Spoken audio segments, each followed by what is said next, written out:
Heart disease is the number one killer of men and women. Do you know the risk factors that increase your chances for heart disease? Things like smoking, age, being male, those are all risk factors.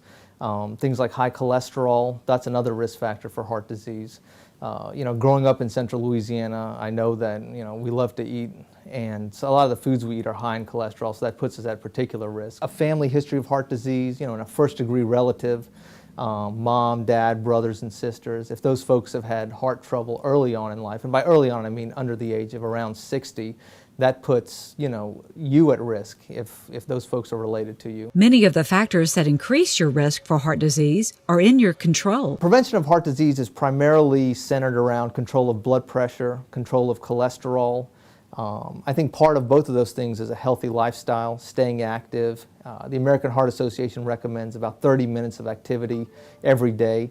And that 30 minutes doesn't have to be consecutive activity, so that 30 minutes can actually be 10 minutes 3 times a day. So, if you're working, if you have a 10-minute break, it's okay to walk around, stay active, do some power walking and then come back to work. And if you can do that 3 times a day, then that's your 30-minute quotient. Your physician is at the center of your care, coordinating and guiding you through wellness and disease prevention. Stay in touch with your physician. It's important to follow up with a physician if you have coronary heart disease or even risk factors for heart disease. And the reason for that is because medications need to be adjusted up and down.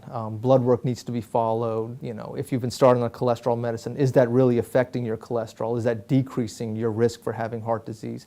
Same thing with blood pressure. If you have been put on blood pressure medications, are those medicines helping? Are they making the changes that we would want to be made?